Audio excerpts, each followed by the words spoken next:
Itu 8,8% Bunya. 8%. Data EPPGM. Data LPPGM Ibunya 8,8%. Oke, dan tentunya pasti ya ini merupakan program pemerintah menurunkan angka stunting di Indonesia, tidak terkecuali juga di Manggarai Barat begitu Pak Rafael ya. Iya, Nah, benar-benar Bu. kira-kira Benar sekali. sebelum kita membahas lebih jauh ya tentang program-program apa saja yang sudah dicanangkan sejumlah program pencegahan stunting yang ada di Manggarai Barat ini, kita tak ingin tahu juga ya, yang paling banyak mungkin angka stunting yang ada di Kabupaten Manggarai Barat itu kira-kira di wilayah kecamatan mana saja? Di wilayah yang terakhir, data yang terakhir, yang wilayah yang masih tinggi itu Iya. di Puskesmas Waipitak. Waipitak. Ya, di Puskesmas Waipitak itu di Kecamatan Kubus dia masih berkisar 15,9%. Ya, dengan rinciannya itu sasaran yang ditimbang itu ada 491 anak yang kena stunting atau balitanya 22 orang. Itu yang sehingga dia prevalensinya 15,9%. Itu Ibunya. Ya. Oke, ini Pak Rafael, apa yang menjadi masalah atau penyebab utama di kecamatan tersebut ya, tingkat stuntingnya tinggi di kecamatan tersebut?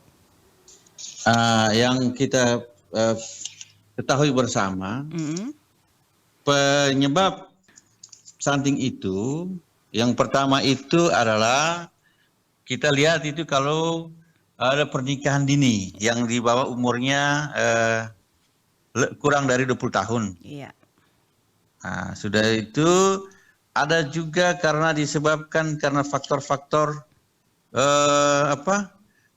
jarak anak, jarak kelahirannya terlalu dekat.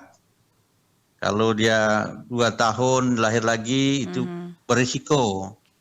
Yang berikutnya adalah karena nikah terlalu tua, umur 35 ke atas. Iya. Itu berisiko. Nah, itulah faktor-faktor. Selain itu juga karena faktor-faktor sanitasi lingkungan.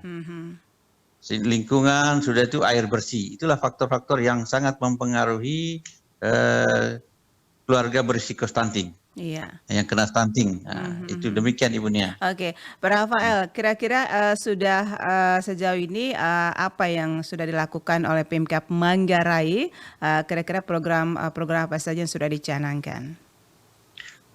Yang dilakukan oleh program Manggarai itu, yang pertama ada yang kita bekerja secara sektoral, ya bersama-sama dengan OPD terkait. Saya ambil saja data realnya karena soal lingkungan sanitasi, di mana tahun ini dinas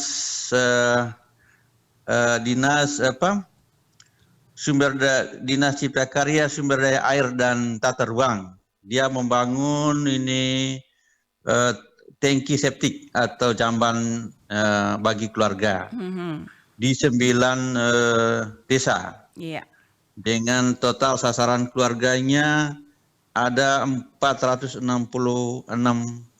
keluarga dan jumlah jiwa yang terlayani dari 400 ini ada 1.864 jiwa. Itu yang program program air bersih sanitasi. WC sanitasi WC yang bersih. Ada juga air bersih. Hanya jumlahnya di setiap wilayah, nanti jumlah pastinya kami nanti akan sampaikan di kesempatan lain. Yang pasti itu yang bersifat sanitasi dan air bersih. Sementara di dalam program kami untuk kita di BKKBN ada yang namanya program sebelum lahir, yaitu yang pertama itu peningkatan kualitas penyiapan kehidupan berkeluarga melalui dengan generasi berencana, di mana sasarannya Ibu Nia Iya. itu remaja dengan program pendewasaan usia perkawinan. Nah, kita menyarankan supaya kawin itu sesuai dengan umur yang siap dalam pengertian dia punya reproduksinya sudah siap untuk bisa hamil. Iya. Sudah itu program dengan edukasi seksualitas. Ada juga kerjasama untuk mencegah narkotika dan obat terlarang. Karena itu bagian dari upaya kita di sekolah-sekolah dan remaja-remaja di desa. Yang berikutnya adalah peningkatan pemenuhan asupan gizi keluarga. Itu kita lakukan program itu ada istilahnya kami program dapur sehat atasi stunting. Ada program yaitu kita melakukan pelatihan bagi keluarga untuk melatih agar mereka bisa melakukan pengolahan makanan lokal sehingga bisa mereka paham untuk diberikan kepada bayi-bayi yang mereka asuh. Yang berikutnya adalah peningkatan gizi ibu hamil. Nah, itu programnya peningkatan gizi ibu hamil. Dan juga ada peningkatan fasilitas akses dan mutu kualitas kesehatan keluarga. Dengan berikutnya adalah peningkatan fasilitas akses air minum dan sanitasi lingkungan yang saya sebutkan tadi itu. Iya. Ya di dinas tata ruang. Dan setelah lahir ada program kita untuk anak-anak itu yaitu mendorong pemberian ASI eksklusif. ASI eksklusif diberikan pengetahuan mengenai pentingnya ASI eksklusif secara langsung oleh ibu-ibu. Iya. Dan berikutnya adalah peningkatan gizi anak. Yaitu dari peningkatan gizi anak itu melalui kita program dapur sehat tadi itu. Iya. Edukasi pangan lokal. Yang ketiga adalah pemantauan tumbuh kembang balita. Nah, itu kita lakukan pengukuran berat badan dan tinggi badan. Jadi itulah pekerjaan kita punya kader-kader yang PKB yang ada di lapangan. Ada juga kita melakukan vaksinasi secara lengkap. Ada program imunisasi. Dan yang berikut peningkatan pengasuhan dan tumbuh kembang balita melalui BKB Kit Stunting. Jadi kita tahun ini kita menyiapkan 32 BKB Kit. Ada permainan anak-anak itu untuk mengedukasi anak-anak itu dibagikan kepada anak-anak yang PAUD. Di setiap desa tahun ini kita siapkan 32 peralatan dibagikan untuk 32 PAUD. Sudah itu ada peningkatan kesetaraan KB pasca persalinan. Iya. Nah, kita perlu kami informasikan bahwa di Manggarai Barat ini pasangan usia suburnya itu ada 39.373 orang. Yang berikut KB aktifnya ada 23.672. Sama dengan 60% lebih MCPR-nya. Nah, sudah itu yang mengikuti penggunaan MKJP kurang lebih ada 8.546. Iya. Dengan rinciannya Ibu Nia, yang implannya 4.087 orang, IUD-nya ada 2.457, MOV-nya 2.002 orang. Itu yang kita yang mengikuti MKJP, yang program KB. Yang berikut Ibu Nia, kita juga lakukan program memberikan edukasi tadi. Iya. Edukasi kepada bina keluarga. Yang kan kita ada bentuk poktan-poktan di setiap wilayah, di setiap desa. Nah, dengan harapan poktan itu bisa membantu untuk memberikan edukasi. Jenis-jenis poktan yang kita lakukan itu adalah bina keluarga balita. Dalam bina keluarga balita itu harapannya kita punya kader memberikan edukasi terhadap gizi balita. Iya. Yang berikutnya mereka memberikan edukasi bagaimana berikut KB, pentingnya program KB bagi kebutuhan keluarga. Sehingga mereka memberikan edukasi agar jarak antara anak yang pertama dengan anak kedua bisa kurang lebih 3-4 tahun. Apa maksudnya? Ibu kalau 3-4 tahun kedua ibu bisa mengurus dirinya, merawat dirinya dengan baik. Yang berikut juga dia bisa membantu untuk peningkatan ekonomi keluarga. Itu harapan dengan jarak anak. Ada juga program Bina Keluarga Remaja. Bina Keluarga Remaja ini kita memberikan edukasi kepada anak-anak sekolah atau anak-anak remaja tentang pentingnya kesehatan produksi, cash pro. Karena dengan demikian dia siap menikah dan anak yang dikandung atau dia lahirkan ini bebas dari stunting. Nah, itu sehingga kita ada itu di sekolah itu ada PIK-R, Pusat Informasi Konseling Remaja. Kita di sini dilakukan kerjasama dengan sekolah-sekolah. Sudah itu kita ada juga bentuk itu generasi berencana, genre. Setiap desa kita bentuk. Ada generasi berencana melalui SK Bupati. Iya. Dengan harapannya nanti dia menjadi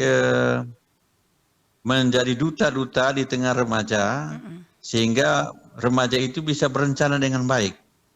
Apa maksudnya berencana baik? Berencana ekonominya baik, pendidikannya baik, sudah itu kapan dia berkeluarga, kapan dia melahirkan anaknya, itu sudah harus berencana. Sehingga ada tagline itu, berencana itu keren. Ada juga Ibu Nia, kita Poktan itu tadi ada Bina Keluarga Lansia. Itu keluarga lansia itu harapannya keluarga-keluarga itu juga menjadi tokoh atau menjadi panutan dalam rangka membina keluarga-keluarga baru, sehingga keluarga baru itu bisa menyiapkan dirinya dengan baik untuk terbebas dari generasi atau bayi yang dilahirkan yang kena stunting. Demikian Ibu Nia. Jadi sudah banyak program yang dilakukan oleh Pemkab Manggarai untuk menekan angka stunting, begitu Pak Rafael ya? Iya, benar sekali Ibu Nia. Dan kira-kira ini dari banyaknya program ini sudah sejauh mana efek menekan stuntingnya ini Pak Rafael? Dengan program-program ini kalau kita lihat prevalensi stunting di Manggarai Barat Ibu Nia, tadi selain itu ada program kami yang saya pernah uraikan itu ada program ayah bunda asuh stunting. Itu juga upaya-upaya penekanan stunting. Sehingga dari upaya-upaya itu kalau kita lihat itu proses penurunan stunting dari tahun ke tahun itu sesuai dengan data LPPGM kita mengalami penurunan. Kalau kita sebut saja kita mulai startnya di tahun 2020. 2020 itu angka stunting kita itu berada di kisaran 17%. 17% yang kita lihat itu yang balita yang ditimbang sasarannya itu ada 21.927 orang. Yang kena stunting itu 3.787. Di tahun 2021 dia mengalami penurunan menjadi 16,2%, ya turun 8%, 0,8% turunnya, yaitu sasaran timbangnya Bunia 21.921 balita, yang kena stuntingnya 3.788. Dia di di tahun 2022 mengalami penurunan menjadi 15,9%, yaitu dengan rincian balita yang ditimbang 23.349 orang, yang kena stuntingnya 3.711. Iya.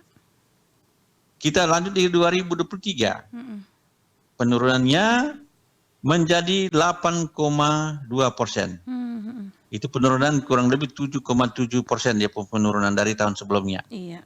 Yaitu dari 23.170 balita yang ditimbang, yang kena sasaran yang stuntingnya 1.901 orang. Iya. Di tahun 2024 yang timbangan sekarang itu balita yang ditimbang itu 22.419 orang, yang kena stuntingnya 1.976 orang. Nah, kita nanti akan melakukan penimbangan lagi di bulan sekarang ini. Nanti kita masih dalam proses penimbangan lagi untuk memang melihat lagi perkembangannya prevalensi stunting di Kabupaten Manggarai Barat. Harapannya bisa akan penurunan lagi yang dari tahun sebelumnya. Iya. Demikian Ibu Nia Jadi yang bisa kami sampaikan. iya, Pak Rafael, jadi setiap program yang dicanangkan oleh Pemkab Manggarai semuanya berhasil ya. Jadi setiap tahun itu angka stuntingnya menurun begitu Pak Rafael ya? Ya, Oke. menurun. Pak Rafael, saya penasaran ini ya. Ada juga namanya program Ayah dan Bunda Asuh Anak Stunting begitu ya? Ya. Ini mungkin bisa dijelaskan program Bunda Ayah dan Bunda Asuh Anak Stunting ini seperti apa sih? Program Ayah dan Bunda Anak Stunting ini Ibu Nia, di mana kita dalam program ini kita dibentuk dalam satu SK Bupati. Ya, SK Bupati itu kita di setiap baik pemerintah maupun pihak swasta dilibatkan dalam mengambil bagian dalam rangka penurunan stunting. Sehingga kami terjemahannya langsung dibagi dibagi setiap puskesmas untuk menanganinya.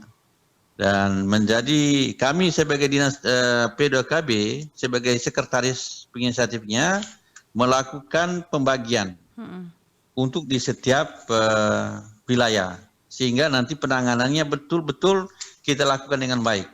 Sasarannya apa yang kita bantu? Kita bantu selain kita memberikan makanan tambahan kepada balita yang kena stunting, kita juga membantu memberikan sumbangan dalam rangka peningkatan ekonomi keluarga yang berisiko stunting. Sehingga harapannya yang melakukan proses penurunan percepatan penurunan stunting itu semua sektor terlibat penuh, baik pemerintah, swasta maupun LSM dan tokoh masyarakat terlibat penuh di dalam proses percepatan penurunan angka stunting di Kabupaten Manggarai Barat. Begitu Ibu Nia. Oke. Dan ini untuk program Ayah dan Bunda Asuh Anak ini stunting tentunya melibatkan tadi dikatakan oleh semua stakeholder ya begitu ya? Iya. Oke. Ini cara sistem kerjanya ini seperti apa, Pak? Cara sistem kerja begini, kita dari sini kita bekerja sama dengan puskesmas di setiap kecamatan. Kan nanti kita kumpul dari sini, kita ada istilahnya OPD koordinator yang membawahi berapa, dia bertanggung jawab kepada puskesmas. Setelah kita terkumpul donasinya, kita langsung serahkan kepada puskesmas yang langsung menangani anak-anak yang kena berisiko stunting tadi. Di situ nanti kita beri bantuan. Setelah kita beri bantuan, mereka akan memberikan makanan tambahan dan akan dilaporkan secara rutin kepada pemberi donasi tadi sebagai pertanggungjawaban terhadap hasil sumbangan itu. Dengan demikian kita ada kontrolnya dari dari pemberi donasi. Iya. Harapannya agar pemberi donatur-donatur itu tadi dia merasa bahwa memang yang bantuan yang diberikan itu betul-betul sampai kepada penerima atau Penerima. mulut yang memang membutuhkan. Nah, karena yang mengetahui persis itu pemberian makanan tambahan di bawah itu adalah para bidan-bidan yang menangani stunting di setiap desa dan kecamatan dan puskesmas. Begitu Ibunya. Oke. Dan kira-kira yang diberi bantuan ya makanan tambahan apa saja Pak Rafael? Yang kami beri bantuan itu biasanya sesuai dengan standar. Karena begini, biasanya standar yang kita lakukan yang itu ada dia punya rumusnya. Untuk bisa, kan dia beri bantuan itu harus 90 hari Bun ya. Oh iya ya. Tidak boleh terputus. Sehingga ada standar-standar yang kita berikan itu bahwa anak itu bisa nanti terbebas dari stuntingnya itu harus dia memberikan PMT selama 90 hari. Dengan rumusannya kurang lebih itu 11.000 per hari. Kali saja 90 hari berarti satu anak itu dia bisa menghabiskan berapa. Iya. Nanti menunya itu sudah ada standar secara kesehatan yang nanti disiapkan oleh desa atau oleh puskesmas. Diharapkan semuanya itu berbahan lokal. Diharapkan karena kelolanya ini supaya ada juga mendongkrak ekonomi lokal. Karena dengan nanti membeli bahan-bahan lokal itu, selain kita membantu anak yang berisiko stunting, juga mendongkrak perekonomian yang ada di wilayah itu. Iya. Itu harapannya ya. Oke. Ini Pak Rafael tadi dikatakan 90 hari ya diberikan tidak boleh putus ya. Iya. Oke, mungkin bisa dijelaskan efek apa kalau seandainya mungkin ada kendala terputus? Efeknya itu berarti dia agak setengah mati lagi untuk menanganinya. Oh iya. Agak setengah mati. Oke. Iya, kalau kita putus berarti agak setengah. Itu yang kita lakukan itu.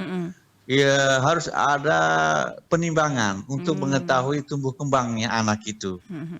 Untuk mengukur bahwa apakah dengan pemberian itu bisa berdampak positif atau tidak. Itu ukuran. Kalau tidak kita evaluasi kenapa jangan sampai ada persoalan yang terkendala teknis di bawah. Kok ada PMT atau ini kok tidak ada tumbuh kembangnya. Gitu. Sehingga kita lihat itulah evaluasi yang kita lakukan nanti dari tumbuh kembangnya anak itu. Karena kalau tidak ada perubahan berarti ada hal yang kurang bagus dalam proses pemberiannya. Gitu. Oke, Pak Rafael, nih sejauh ini menjalankan program-program Pemkab Manggarai untuk menekan angka stunting, apakah ada masalah kendala? Memang ada kendala dalam proses itu. Yang pertama itu Bu, kesadaran masyarakat. Iya. Kesadaran masyarakat ini di dalam melihat pertumbuhan anaknya. Contohnya begini, masih ada masyarakat kita yang belum menyadari pentingnya ke posyandu untuk melihat pertumbuhan atau tumbuh kembang anak. Karena terkadang mereka titip kepada orang lain yang pengukuran itu. Bisa saja dilakukan pengukuran atau bawa ke posyandu, tetapi begitu diberi informasi bagaimana pola gizi yang baik, asupan gizi yang baik itu kan belum tentu terlaksana dengan baik. Nah, itu persoalan kesadaran masyarakat. Yang berikut itu kendala kita yang pertama itu sering Bupati mengatakan bahwa untuk mengatasi stunting ini memang peningkatan ekonomi. Nah, kalau ekonomi masyarakatnya bagus, secara otomatis bukan otomatis paling kurang akan menuruni angka stunting karena pasti akan pola gizi keluarga itu semakin meningkat. Sehingga dengan demikian Bupati selalu mencanangkan bagaimana peningkatan akses antara kota dan dengan desa melalui peningkatan jalan. Nah, dengan demikian berarti mendorong perekonomian semakin baik.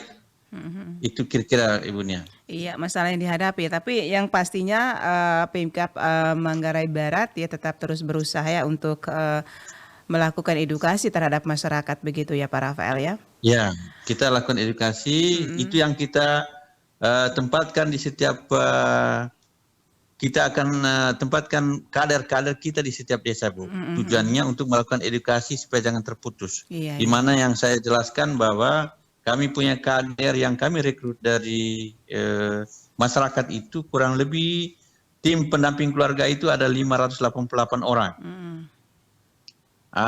Orang. Sudah itu ada lagi kader pembantu keluarga berencana desa yang jumlahnya 338 orang.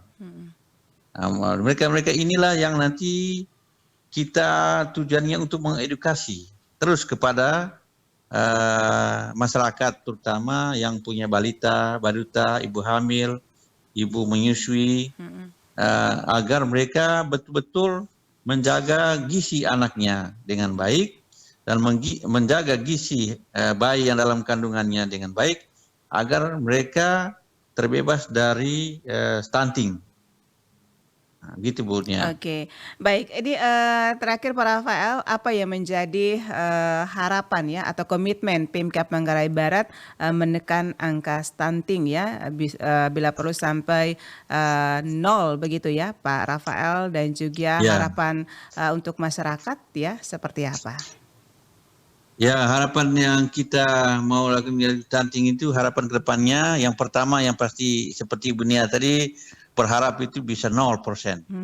Amin. Nah, yang berikutnya harapannya bahwa ada kesadaran kolektif seluruh masyarakat, baik pemerintah maupun pihak swasta dan masyarakat itu agar kita sama-sama untuk memerangi agar stunting ini bisa turun, terhindar dari kita. Salah satunya adalah dengan cara bagaimana peningkatan ekonomi dengan baik. Nah, itu yang kita kami. Sudah itu yang berikutnya harapannya adalah bagaimana keluarga-keluarga itu menata ekonomi keluarganya dengan baik. Itu dengan melalui perencanaan. Perencanaan itu dengan baik itu yang kita lihat itu mulai dari perencanaan dia melahirkan anaknya, merencanakan dia ber-KB untuk mengatur jarak anaknya, merencanakan dia kapan dia mau melahirkan lagi. Nah, dengan perencanaan yang baik, kami pasti berharap semua akan tercapai target atau mencapai yang namanya itu generasi emas itu. Iya. Ya, di tahun 2045 kita akan mencapai masyarakat yang berkualitas atau generasi unggul, generasi emas. Itu yang kami harapkan Ibu Nia. Iya, baik. Terima kasih Pak Rafael atas waktunya sore hari ini bersama Pro 1 RRIND ya. Salam sukses selalu dengan program-programnya untuk menekan angka stunting ya di Kabupaten Manggarai Barat. Terima kasih sekali lagi. Ya, salam sukses. Terima kasih Ibu Nia. Selamat sore dan salam sehat selalu untuk kru RRI1ND. Selamat sore. Baik, terima kasih. Selamat sore. Pendengar Pro 1 dimanapun Anda berada, demikian perbincangan kita sore hari ini ya bersama Kepala Dinas Pengendalian Penduduk dan Keluarga Berencana PPKB Kabupaten Manggarai Barat, Rafael Guntur, terkait dengan Pemkab Manggarai Barat canangkan sejumlah program pencegahan stunting.